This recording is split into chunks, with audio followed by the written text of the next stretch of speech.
À la une de l'actualité, la crise à l'association de la communauté musulmane persiste. La médiation de Saran Sérémé n'aura tenu que sur 8 mois. Les deux camps ont repris de plus belle les passes d'armes par sortie médiatique interposée. Ce vendredi, les frondeurs du bureau sortant ont réuni leurs sympathisants. Ils exigent un récépissé du ministère de l'administration territoriale. La ville de Koudougou, gagnée à son tour par le cycle de manifestations d'élèves contre les réformes des examens scolaires. 48 heures de suspension de cours pour dire non aux réformes entreprises par le gouvernement. Images et commentaires à suivre dans ce journal. Et puis la bonne nouvelle pour les acteurs de la culture et du tourisme. 74 projets viennent d'être sélectionnés pour bénéficier d'1 milliard de francs CFA de financement public. La liste des bénéficiaires a été publiée ce jeudi par le Fonds de développement culturel et touristique. Voilà ce qui domine l'actualité de ce 26 mars. Mesdames et messieurs, bonsoir et bienvenue.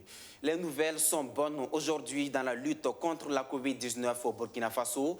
Le pays ne compte que 180 cas actifs. Le point sur l'évolution de la maladie révèle une diminution à tous les niveaux des cas actifs en passant aux décès et aux cas graves d'hospitalisation. Une tendance baissière qui sera bientôt accompagnée de mesures qui vont énormément soulager les Burkinabés dans les jours à venir. Les tests rapides de Covid-19 seront possibles dans les CSPS sur l'étendue du territoire, nous dit Mamounata Kabouri. Des notes de satisfaction dans la bataille que livre le Burkina Faso contre la pandémie de Covid-19. Le point mensuel sur l'évolution de la maladie révèle une diminution des cas actifs, des décès et des cas graves d'hospitalisation. À la date du 24, nous avons un total au niveau du pays de 12 619 cas de cumul depuis le début. Et bien sûr, la région du centre est la région la plus touchée avec 8 227 cas. Suivi donc de la région des Hauts-Bassins, 2517 cas. En termes de nos cas actifs, il faut noter que durant ces derniers mois, nous avons noté une diminution des cas actifs. Et à la date du 24, nous sommes à 180 en termes donc de cas actifs qui sont toujours notifiés et qui sont suivis et pris en charge. Une tendance à la baisse qui fait croire que le Burkina Faso a atteint une immunité collective. Pour l'instant, difficile pour le docteur Brice Bikaba de répondre par l'affirmative. Actuellement, il y a des études qui sont en train d'être faites au sein donc, de la population, vous en avez entendu parler, et des études donc, de prévalence qui sont en train d'être faites à Ouagadougou, Bobo, et dans certaines zones, et qui vont nous permettre de savoir effectivement combien de Burkinabés ont été effectivement en contact avec le virus et ont développé une immunité. C'est au bout de cela que nous pouvons dire effectivement si nous avons développé une immunité collective ou pas. Quand on sait que pour dire que dans une population donnée, on a atteint une immunité collective, il faut atteindre au moins 70% de la population. C'est le seuil à partir duquel on estime que lorsque la population a atteint ce degré d'immunité-là, s'il y a au moins 70 personnes sur 100 personnes de la population donc, qui sont immunisées, ça protège également et ça permet de casser la circulation du virus. C'est un face-à-face qui permet également au coordonnateur du comité sectoriel santé de briefer la presse sur les activités de riposte qui se mènent sur le terrain, notamment la disponibilisation en cours des tests de diagnostic rapide de la COVID-19 dans les CSPS, les centres de santé et de promotion sociale. Nous sommes en train de travailler aussi à ce que les tests de diagnostic rapide que l'on peut faire en 15 minutes, 20 minutes, on puisse le rendre disponible dans tous les CSPS. Et à partir de la semaine qui va commencer, là, on aura les sessions de renforcement des capacités des acteurs pour que les gens puissent utiliser effectivement les tests rapides au niveau donc, des CSPS. Ça veut dire que si vous pensez que vous avez bien sûr la COVID, vous partez au niveau du CSPS, vous avez les symptômes, qu'on puisse effectivement vous appliquer, comme on le fait pour le palu, on fait le test rapide pour le palu, qu'on puisse appliquer effectivement le test rapide donc, pour voir si vous avez Covid ou pas. D'autres questions comme l'introduction du vaccin au Burkina Faso, les cas de décès à polémique liés à la Covid-19, les guéguerres sur les rétributions des agents de santé mobilisés pour la prise en charge de la maladie se sont également invités à ce point de presse mensuel, dernier du genre, sur l'évolution de la pandémie. Une rencontre qui permet également de noter que dans l'espace CEDEAO, le Burkina Faso est classé 7e pays le plus touché par la maladie. Maintenant, cette question toujours en lien avec le coronavirus, quel impact de la COVID-19 sur la gestion de la sécurité, un thème d'actualité en vue de susciter chez les jeunes et les femmes leur adhésion et leur engagement dans la lutte contre la pandémie, mais aussi contre l'insécurité sous toutes ses formes. Un dialogue démocratique initié par le Centre pour la gouvernance démocratique. Surtout, Justin Dabiri. Un dialogue démocratique pour discuter autour d'un sujet d'intérêt national. L'initiative est du Centre pour la gouvernance et la démocratie CGD. Un dialogue démocratique qui a réuni des jeunes et des femmes issus d'associations et de partis politiques de la ville de Bobo-Dioulasso autour du thème « L'impact de la COVID-19 sur la gestion de la sécurité ». Ces jeunes aujourd'hui sont des acteurs clés du développement de notre pays. Tant qu'ils ne vont pas comprendre ce que c'est que la pandémie à Covid-19, les répercussions de cette pandémie sur leur propre vie, il sera difficile de lutter contre ce fléau-là. Peu importe l'effort qui sera fourni par le niveau central, si à la base, les gens ne comprennent pas vraiment la dangerosité de cette pandémie et prendre des dispositions pour qu'ensemble nous puissions lutter pour freiner la pandémie, tous les efforts seront vains. Donc associer la jeunesse à cette lutte-là, c'est vraiment une très bonne chose et je pense que cela est à saluer. Selon le chargé de programme du CGD, la COVID-19 a eu un impact sur la gestion de la sécurité au Burkina Faso. Ce que nous occultons aussi parfois, c'est que la pandémie même aussi un problème de sécurité. Voilà, vous avez vu que l'État a décrété ce qu'on appelle l'état d'urgence sanitaire. Voilà, c'est pour dire que le coronavirus en lui-même est un problème de sécurité. Un problème de sécurité qui est venu s'ajouter au problème sécuritaire que le pays connaissait, parce qu'il faut-il le rappeler, le pays est dans une triple crise sécuritaire, crise humanitaire, crise sanitaire, même si la crise sanitaire, comme je l'ai souligné tantôt, fait partie de la dimension à une dimension sécuritaire. Pour Assegna Anselme Somda, de façon pratique, ce sont plusieurs acteurs de la société qui ont été touchés par la pandémie du coronavirus. Quand on prend par exemple sur le plan de la sécurité économique, on peut dire que beaucoup de ménages ont été impactés. Voilà, et les activités des femmes, voilà, les petites activités génératrices de revenus que les femmes menaient, avec les mesures qui ont été prises au début de la pandémie, on peut dire que ça a beaucoup joué sur cette frange de notre société. Ça a joué aussi sur les enfants, notamment les élèves et les jeunes, notamment les élèves et les étudiants, parce qu'on a dû à un moment donné fermer les universités et les écoles pour les rouvrir plus tard, mais ça a joué sur le calendrier scolaire et universitaire. Sur le plan sécuritaire de façon stricte, ça a amené justement à un moment donné le pays à envisager, à mettre en place des dispositifs visant à impliquer justement les forces de défense et de sécurité dans le respect des mesures que le gouvernement a eu à édicter. Les jeunes et les femmes sont donc invités à apporter leur contribution dans la lutte contre la pandémie de la COVID-19 en continuant à observer les mesures barrières édictées par les autorités. Des jeunes et des femmes qui doivent aussi apporter leur contribution dans la lutte contre l'insécurité au Burkina Faso sous toutes ses formes.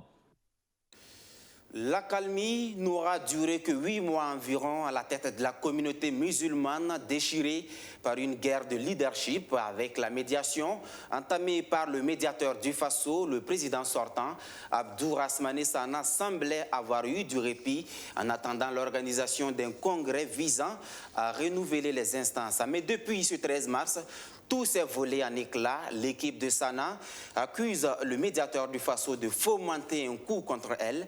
Ce 26 mars, c'est le camp des frondeurs qui refait surface, un camp dirigé par Oumarou Kwanda qui a vu le jour depuis 17 mois. Il s'est agi pour ses fidèles musulmans de réclamer leur récépissé d'existence. Alexis Belem Naba. La crise au sein de la communauté musulmane du Burkina Faso continue de faire des vagues. Le 13 mars dernier, le président sortant, Rasmane Sana, animait une conférence de presse pour dénoncer les velléités du médiateur du Faso de prendre position pour le camp adverse. Aujourd'hui, c'est le tour du comité transitoire dirigé par Oumarou Kwanda. Le dit comité donne la réplique dénonçant des manquements dans la gestion du président Rasmane Sana. Il refuse d'observer nos statuts. Il rejette la demande des comités provinciaux de convoquer une assemblée générale extraordinaire pour exorciser le mal et remobiliser les fidèles autour de sa personne. Pire, il rejette la médiation de la Fédération des associations islamiques. Il ignore les actes de l'huissier, 6 au total, il nous convoque au tribunal pour bloquer le processus de l'Assemblée générale extraordinaire de Bobo Dioulasso. Il a ainsi bafoué nos textes, défié l'administration et contre toute attente. Par la suite, cette administration va l'accompagner dans ses comportements. 2 ans après la mise en place du comité transitoire afin d'apaiser le climat dans cette communauté, le bureau exécutif permanent note un bilan négatif. Le douloureux constat que nous faisons est que l'administration ne nous a pas encore remis notre récépissé. Pourtant, nous avons introduit notre dossier dans les délais, soit le vendredi 8 novembre 2019. À compter de cette date, l'administration disposait de 60 jours, c'est-à-dire jusqu'au 8 janvier 2020 au plus tard, pour faire des observations sur les insuffisances de notre dossier. Le silence de cette administration vaut déclaration d'existence légale de notre communauté. Selon le cas Kwanda, plusieurs correspondances ont été adressées depuis le 8 janvier 2020, notamment à la Direction générale des libertés publiques, au ministre de l'administration territoriale et au président du FASO pour réclamer leur récépissé d'existence légale. Mais cela est resté sans suite. L'administration jusqu'à ce matin ne nous a pas encore remis notre récépissé. Pour nous, cette attitude est contraire à la loi. L'administration nous fait la force, mais nous gardons espoir qu'elle voudra bien nous permettre de finir notre transition en beauté. Le bureau exécutif de la communauté musulmane exige de l'administration publique l'application des textes et la délivrance de leur récépissé d'existence. Cette autre contestation qui interpelle l'exécutif après Ouagadougou et plusieurs autres localités, c'est au tour de la ville de Koudougou de connaître des manifestations relatives aux réformes entreprises dans le domaine de l'éducation. Plusieurs centaines d'élèves ont pris d'assaut la place de la nation de Koudougou ce vendredi. Ils reprochent à l'administration de vouloir, sans raison valable, suspendre les activités socioculturelles qui permettent aux élèves de se récréer. Ils s'opposent également à la suppression de sujets au choix à l'examen du BEPC. Arsène Konditamdi. L'esplanade de la place de la nation de Koudougou, prise d'assaut par les élèves de la cité du Cavalier Rouge. À travers des slogans de protestation et des coups de sifflet, ils veulent montrer leur ras-le-bol. Ils s'opposent fermement à la suppression des sujets au choix pour les épreuves de sciences de la vie et de la terre et d'histoire-géographie à l'examen du BEPC. C'est le système qui n'est pas bon. Et si le système n'est pas bon, il faut travailler à ce que au moins les élèves puissent en tout cas et avoir un choix à faire dans les sujets, puisqu'il faut dire que les programmes sont volumineux. Les programmes sont volumineux. Si le système n'est pas bon, ce n'est pas le fait de faire un seul sujet au choix qui va faire que ça va changer le système. Le gouvernement doit revoir le système et travailler à sorte en tout cas à ce que nous nous adaptons au système-là. Il ne faut pas juste venir copier et puis vouloir venir faire appliquer seulement. C'est pour interpeller le gouvernement en tout cas à ce qu'ils essaient de revoir les réformes qu'ils ont prises là. Ces réformes ne sont pas favorables à une condition de vie et d'études et paisible aux élèves là. Autre motif de cette manifestation, la suspension des activités socio-culturelles pour cause de Covid-19. Pour les élèves de la cité du Cavalier Rouge, cette raison ne tient pas du tout. Il faut dire que nous sommes assis en classe comme si nous sommes dans des boîtes de sardines, mais avec ça on dit que non, le coronavirus là n'est pas contagieux. C'est sur le terrain où nous sommes une trentaine de personnes, par exemple, qu'on dit que non, et nous pouvons contracter la maladie là-bas. Il faut dire que là, le gouvernement ne fait pas bien son travail, parce que s'il voulait réellement combattre la maladie là, il devait en tout cas entamer des mesures aussi au sein dans les classes et dans les établissements. Il n'y a pas de mesures qui sont prises, c'est juste la suspension des activités socio-culturelles, et c'est la chose que nous ne comprenons pas. Donc nous voulons que ces activités-là reprennent normalement. Les cours sont suspendus pour 48 heures à Koudougou. Mais si des mesures plus favorables à leurs revendications ne sont pas prises, ces élèves menacent de poursuivre la protestation. Des réformes dans le système éducatif, mais aussi au département de la fonction publique en Conseil des ministres du mercredi dernier. Ce sont au total 8 décrets qui ont été adoptés pour offrir des statuts particuliers à des différents métiers de la fonction publique. Quelles sont ces implications? Pour en parler, je reçois pour vous Owen Bertrand Poda, chargé de mission du ministère de la fonction publique, du travail et de la protection sociale. Bonsoir, Monsieur Poda. Bonsoir, merci d'avoir accepté notre invitation. Alors, 8 décrets relatifs à des statuts particuliers dans la fonction publique. Dans le temps, on sait qu'on parlait plus de statuts particuliers au profit d'un corps bien déterminé. Mais maintenant, la tendance est à des statuts particuliers au profit des métiers de la fonction publique.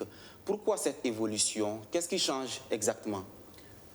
Avant de revenir aux statuts particuliers qui ont été adoptés le 24 mars 2021, il faut refaire un petit rappel pour dire que le statut général de la fonction publique a introduit une innovation pour faire des regroupements autour de métiers.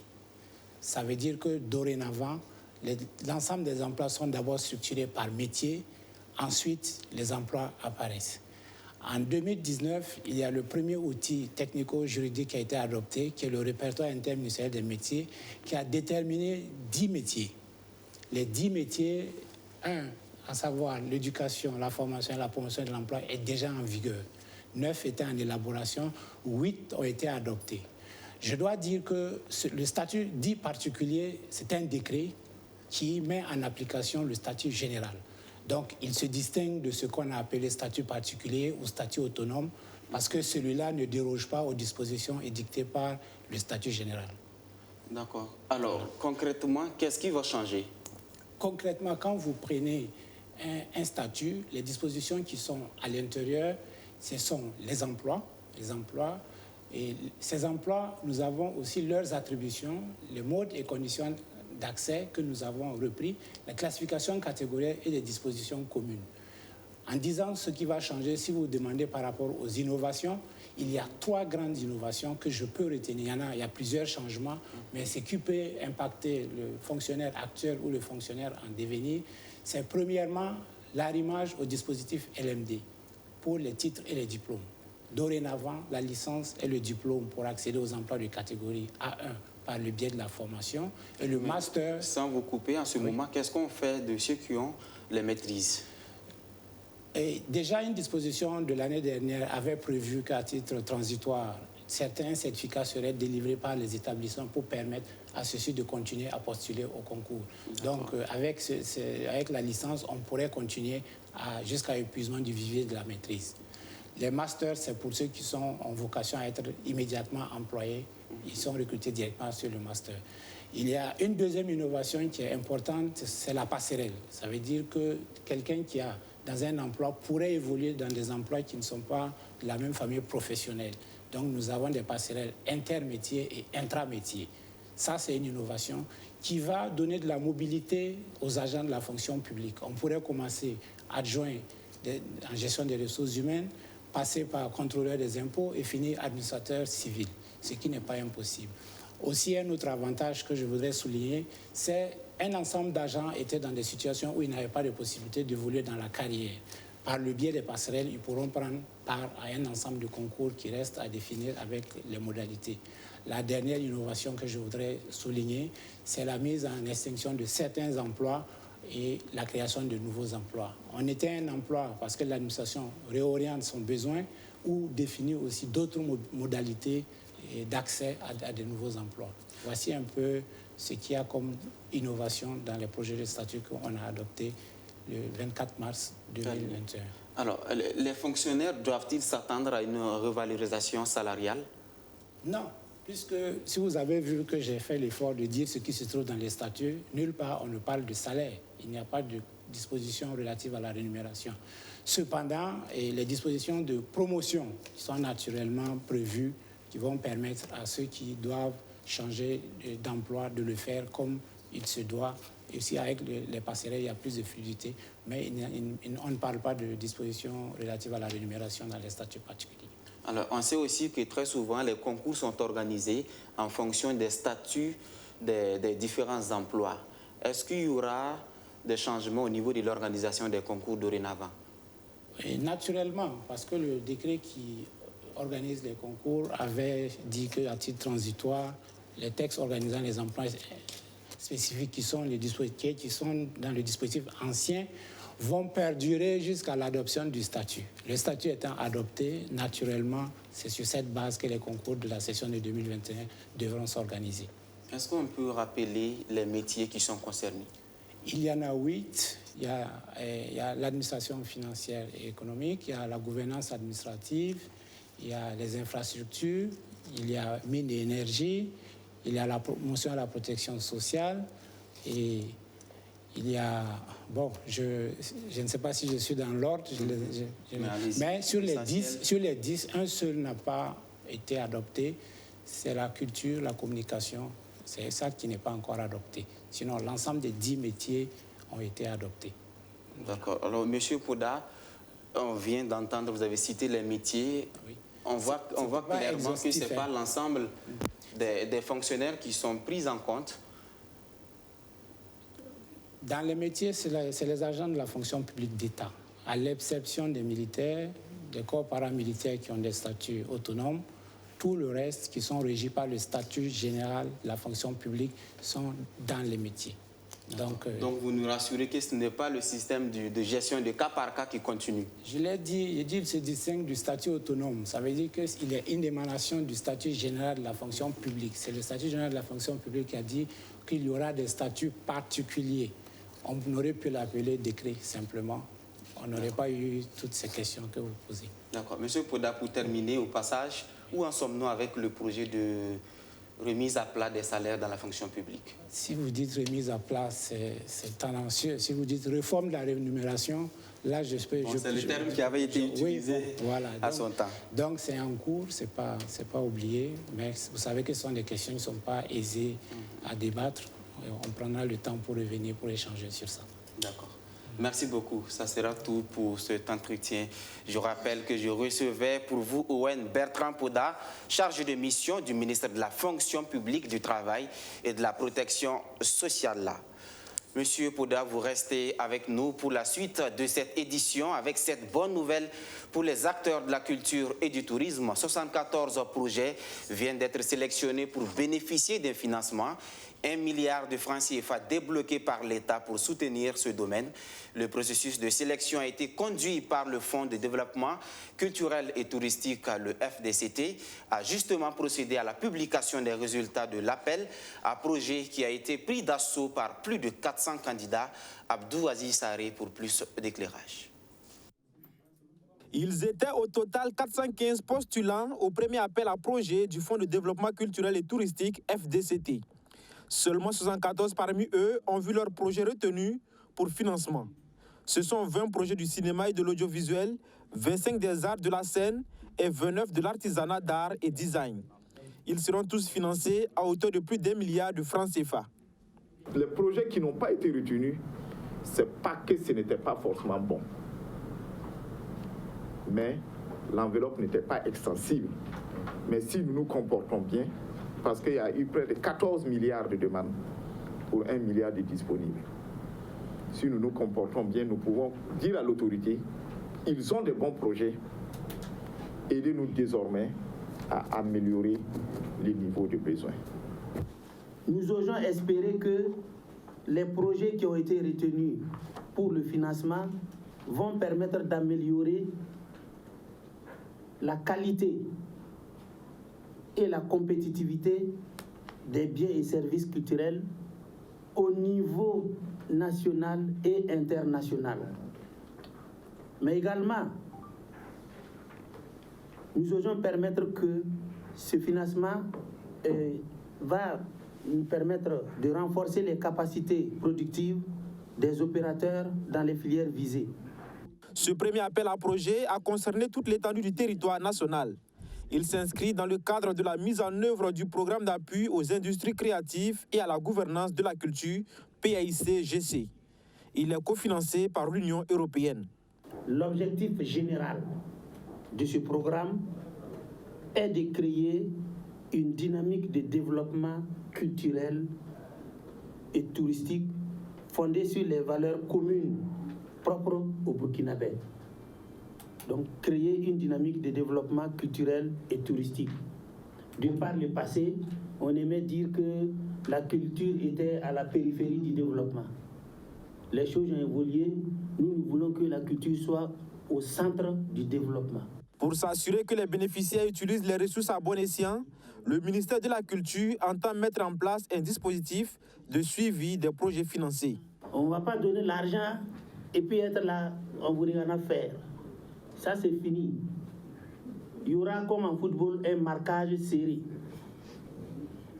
Vous avez pris là, il faut accepter qu'on suive pour voir. C'est de l'argent public, et nous devons rendre compte.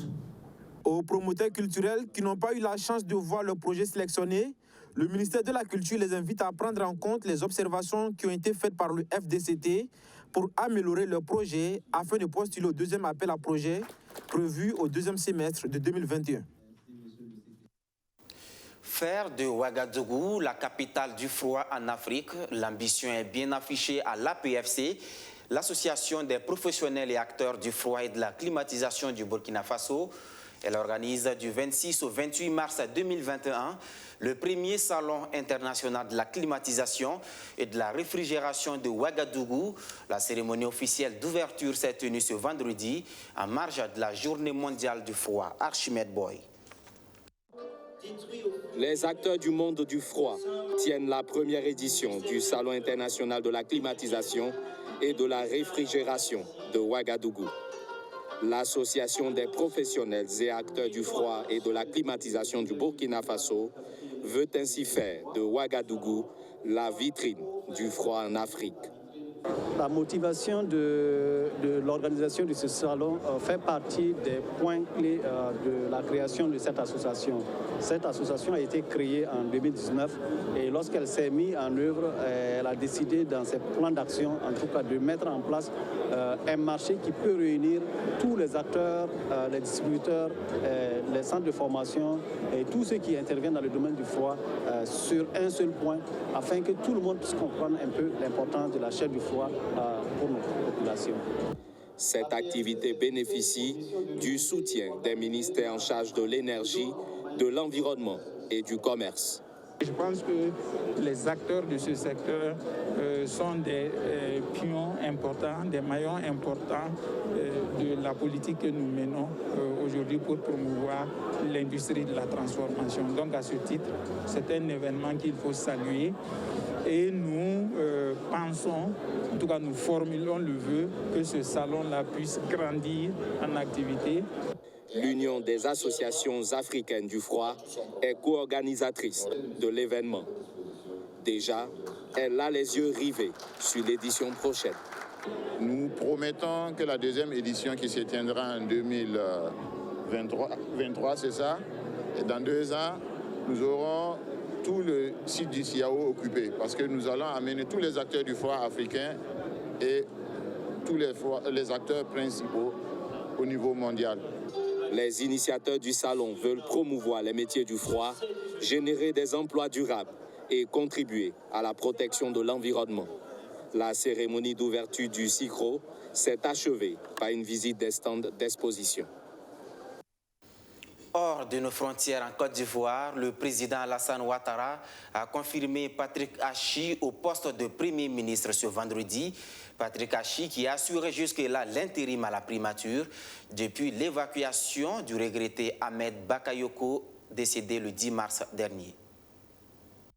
Il assurait l'intérim au poste de Premier ministre depuis l'hospitalisation puis la mort d'Ahmed Bakayoko. Patrick Hachi a été confirmé dans ses fonctions vendredi par le président ivoirien. L'ancien secrétaire général de la présidence, âgé de 65 ans, devra former une nouvelle équipe gouvernementale, la première du 3e mandat d'Alassane Ouattara. Exécutif, dont la mission sera de répondre aux attentes des Ivoiriens sur le plan socio-économique, dans un pays où la croissance a ralenti de 2%. Fin de cette édition. Merci à tous de l'avoir suivi partout au Burkina Faso et plus précisément à Biéra dans la Sicile. À demain pour d'autres actualités. Bonsoir.